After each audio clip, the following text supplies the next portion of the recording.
Oh, hello. Professor Ludwig von Fatpants at your service.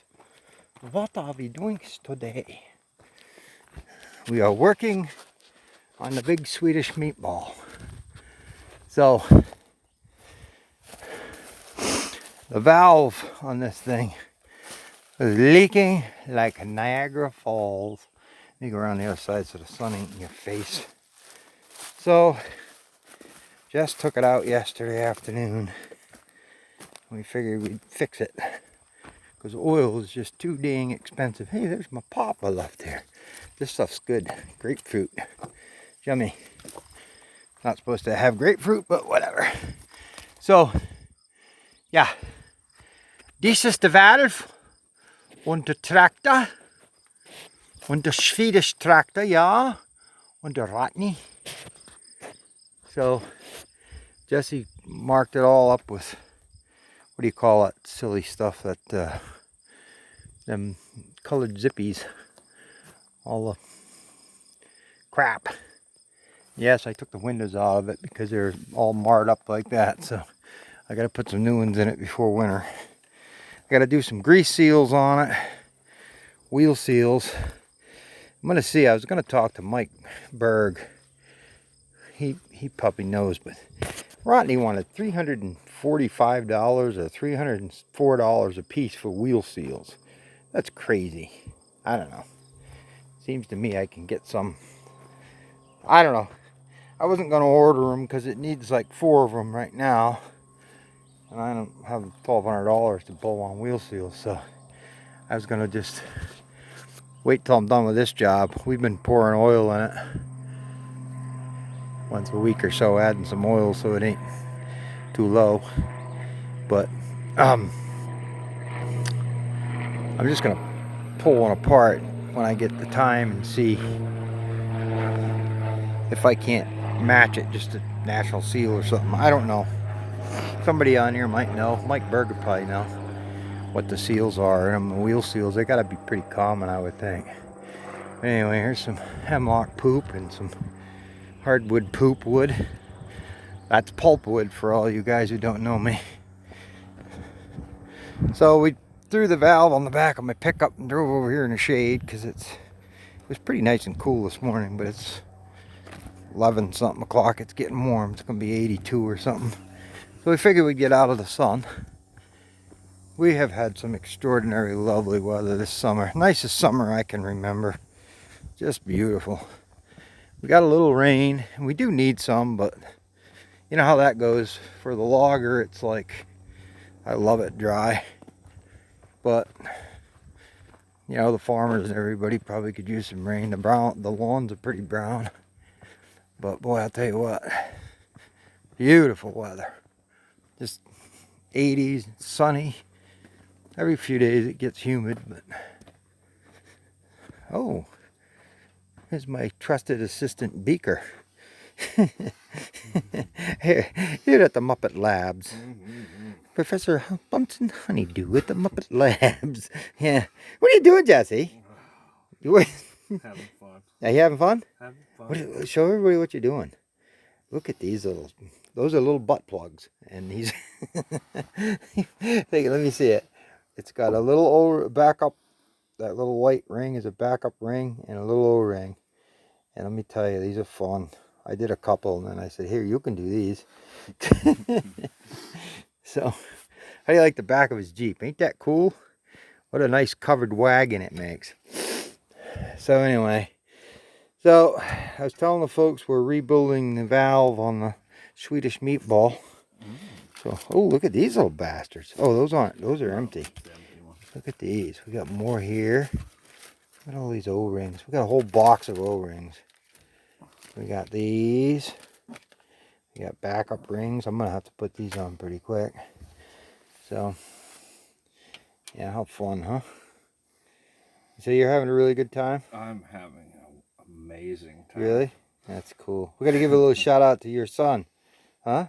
Hey, Jackson. Say hi to Jackson. How you doing, Jackson? Yeah, I hear he's getting ready to go to school again, huh? He is. When's he? Monday? It's Wednesday. Next Wednesday? Wednesday, 2nd grade. 2nd grade. so you got to do a teacher conference thing, and Mm-hmm. yeah, well, hey, enjoy it, because them days go by quick. He'll be all grown up for you not. So he's what? He's 7, right? No. Yep. Yeah. Imagine that. My youngest granddaughter is his age already. My God. Oh, you people make me feel old.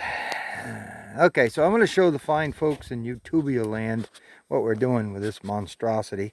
I probably should have made a video earlier, but I just thought of it, to be honest with you. So we had this all apart.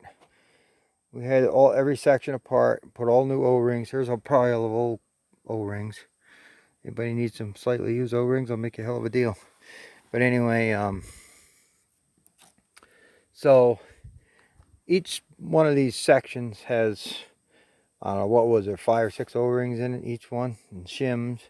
So we got that all back together and torqued it down. 15 ugga-duggas.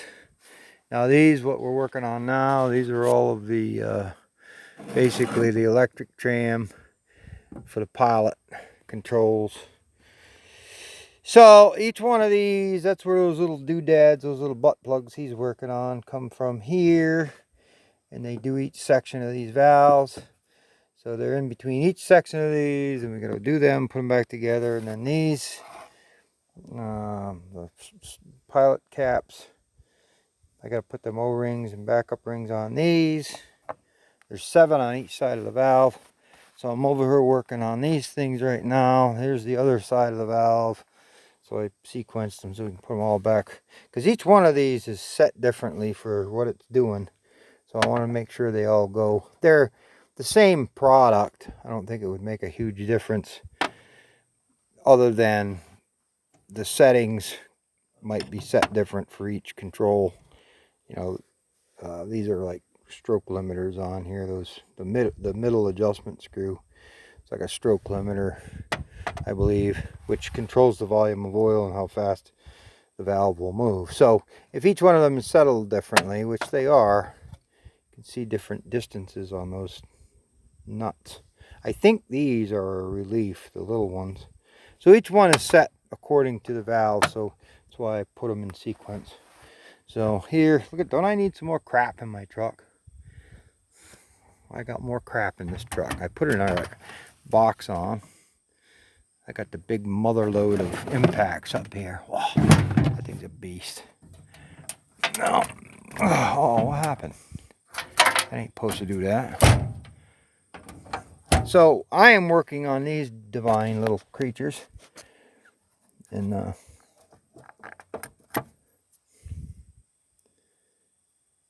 these things are, see the 2 O-rings? So I'm pulling these off. So these seal where they go, where the pilot control goes on the main spool. So I'm resealing these. I've got those 3 done. I've got 4 more to do. And then that's done. And then I gotta start working on these. That O-ring and backup ring on there. And we can start reassembling this thing. But see, these are your main spools. I like how they got an old school mechanical one. And this spool here runs the blade. That's mechanical, runs by the cable. But all these stupid things run by them little, right? So there's the main spools. And how this works is oil floods into these cavities, these little boogers here.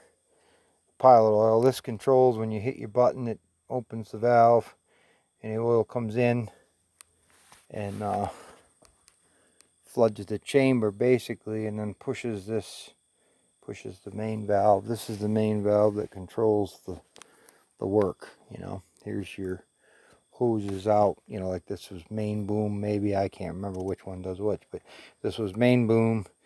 You know, your boom up side would be here, so when your valve spools this way or the other way, whichever it is, it might be opposite, but it would allow the port to open. I don't know if you can see it down in there. See the valve move? I don't know if you can see it, but it will allow it to open and let the oil go out, and then simultaneously it's opening when it pulls this to push the oil one way, it opens it here and lets it go back to tank. Lets the oil come back down the other opposing line on the cylinder and go into the groove in the valve and go back to tank. And tank is basically the center section of this valve is all return, and it comes out and goes out this back into the out this one and back into the reservoir. And I think this line, either or, it don't matter. I think this is a return. Yeah, because it's got the control here, the main relief. So anyway, this would feed your valve. This would be basically like power in, or your hydraulic pressure in. And then it comes, and these valves feed each individual. So how they're basically set up is they have an individual port relief or circuit relief, and that would be set at, I don't know what the settings are on this, but like 2,950 pounds. And then any pressure spikes, it relieves and goes back to tank on each individual valve. And then you have a main relief on the whole valve, so if you have a couple of these spiking at once, it will throw. These are usually set like 50 pounds higher than your circuit or port relief, but that's your main relief. Then you would adjust this by doing this. But if you don't do these, set these up right, if they're not set up right, you can do a lot of damage to your machine, because you get pressure spikes of 5,000 or 6,000 pounds and you'll start blowing stuff up. So anyway, that's what we're doing today. Get this fixed up and go ahead and get her back together. So maybe I'll make another video when we get her back together. Huh? What do you think, Jesse? Ta-ta for now? Ta-ta for now. Ta-ta for now. See you later, everybody.